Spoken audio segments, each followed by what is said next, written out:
은혜의 시간 다윗 이야기 12번째 말씀으로 사무엘하 3장 6절에서 8절까지의 말씀에 근거해서 죄에서 돌아서라 이런 제목으로 은혜의 말씀을 나누겠습니다.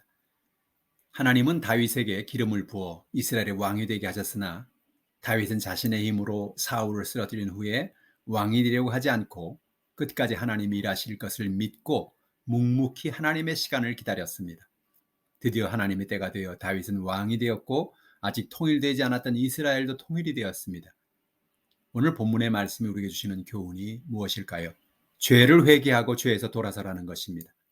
사무엘하 3장에 보면 사울의 집에서 아브넬이 점점 권세를 잡아가고 있는 것을 보여줍니다.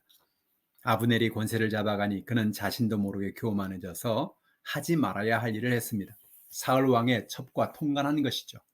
그 사실을 당시의 왕이었던 이스보셋이 알고 그 죄를 지적했습니다. 이스보셋의 지적을 듣고 아브넬은 분노했습니다. 죽을 사람을 살려놓으니 자신을 우습게 보았다는 것이죠. 아브넬은 화가 나서 이 나라를 이스보셋의 손에서 빼앗아서 다윗의 손에 넘기려고 했습니다. 아브넬은 이스보셋을 섬기지 않고 다윗을 섬기겠다고 생각했습니다. 아브넬은 다윗을 찾아갔습니다. 그러나 아브넬이 다윗에게 왔다는 이야기를 듣고 다윗의 부하인 요압 장군은 방심하고 있던 아브넬을 죽였습니다. 요압은 과거에 아브넬이 자신의 동생 아사헬을 죽인 복수를 했다는 것입니다. 인생은 예측할 수 없습니다. 아브넬은 이스보셋이 자신의 죄를 지적하였기 때문에 이스보셋의 나라를 다윗에게 주면 다윗이 자신의 공을 인정해서 자신에게 살 길이 열리고 부귀와 영화가 다가오리라고 생각하고 다윗에게 찾아왔지만 그 길이 자신의 마지막 길이 될 줄은 몰랐습니다. 로마서 6장 23절은 말합니다. 죄의 삭은 사망이요 하나님의 은사는 그리스도 예수 우리 주 안에 있는 영생이니라. 우리도 인생을 살아가면서 죄를 회개하고 하나님께 돌이켜야 합니다. 죄를 합리화하고 인간의 꾀를 의지하고 살아갈 때 더 큰 어려움이 다가올 수 있기 때문입니다. 둘째로 위기의 순간에도 정직을 잃지 말라는 것입니다. 사울의 왕국이 다윗에게 넘어오고 있는 이때에 아브넬의 죽음은 다윗에게 큰 위기를 가져왔습니다. 아브넬이 다윗에게 왔다가 다윗의 사람인 요압에 의해서 죽었으니 다윗은 오해를 받게 되었습니다. 사무엘하 3장 31절에 32절에 보니까 다윗이 요압과 및 자기와 함께 있는 모든 백성에게 이르되 너희는 옷을 찢고 굵은 배를 띠고 아브넬 앞에서 애도하라 하니라. 상해를 따라가 아브넬을 헤브론에 장사하고 아브넬의 무덤에서 왕이 소리를 높여 울고 백성도 다 우니라. 다윗은 위기의 순간에 아브넬의 죽음을 슬퍼하고 애가를 지어 불렀습니다.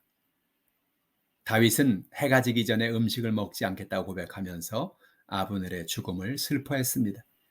이것을 보고 이스라엘 백성들은 아브넬을 죽인 것이 다윗 왕이 아닌 것을 알게 되었고 두 나라 간의 전쟁은 일어나지 않았습니다. 위기의 순간에 아브넬의 죽음을 슬퍼하는 다윗의 진정성이 통한 것이죠. 오늘 우리는 어떤 자세를 가지고 살아갑니까? 자신도 모르게 늘 변명만을 늘어놓고 있지는 않습니까? 변명보다는 평소에 정직한 태도를 가지고 살아가고 위기를 만났을 때 진정한 자세를 보여줌으로써 위기를 극복해야 하는 것입니다. 셋째로 충성된 삶의 자세를 가지고 살자는 것입니다.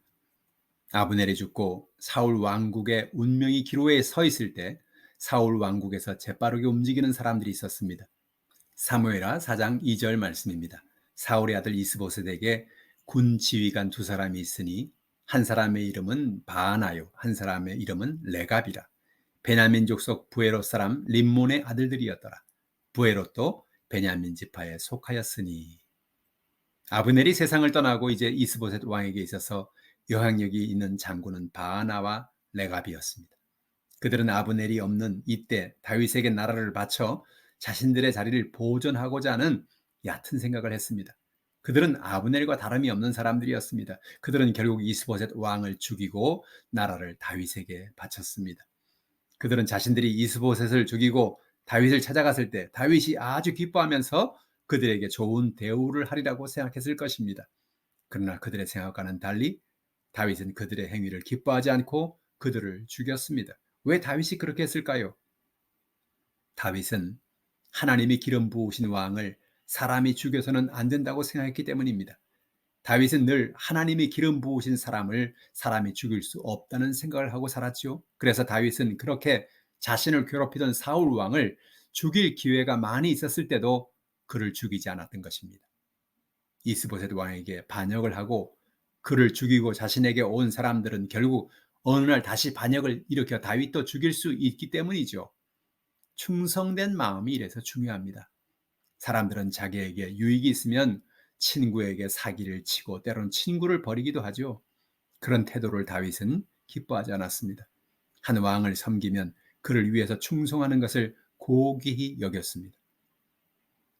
뉴스를 보면 돈이 된다면 자신이 몸담은 회사의 정보를 경쟁사에 팔아 넘겨 전에 있던 회사에게 큰 어려움을 주는 사람들도 있습니다. 그래서는 안 됩니다. 우리는 충성된 삶의 태도를 잊지 말아야 합니다. 다윗의 집은 점점 강성해지고 사울의 집은 점점 약해져 갔습니다. 그것은 다윗의 집의 사람들은 하나님을 중심으로 믿음으로 살았고 사울의 집의 사람들은 도덕적으로 문란한 악인의 길을 따라 살았으며 자신만 살겠다고 반역을 일으키고 자기가 섬기던 왕을 죽이고 자기의 살 길을 찾았기 때문입니다. 우리는 죄를 합리화하지 말고 회개하고 돌이켜야 합니다. 삶의 위기의 순간에도 정직과 진정한 마음, 충성된 삶의 자세를 가지고 살아갑시다. 기도합시다. 하나님 아버지 감사합니다. 우리가 인생을 살아가면서 우리의 삶에도 많은 위기가 다가오고 어려움이 다가옵니다. 어떤 순간에도 우리의 모든 연약함, 우리의 모든 죄를 합리화하지 말고 우리의 죄를 회개하고 하나님 중심의 삶을 살아가는 우리 모두가 되게 도와 주시옵소서. 늘 정직과 진정한 마음을 가지고 살게 하시고 우리의 삶에서 충성된 삶의 자세를 가지고 살도록 하나님 우리를 인도하여 주옵소서. 오늘도 우리의 모든 문제를 가져 나왔습니다. 우리의 모든 질병을 가져 나왔습니다. 연약함을 가져 나왔습니다. 모든 문제를 해결하여 주시옵소서. 감사드리며 예수님의 이름으로 기도합니다. 아멘. 할렐루야. 한 주간도 승리하는 여러분 되기를 주님의 이름으로 축원합니다.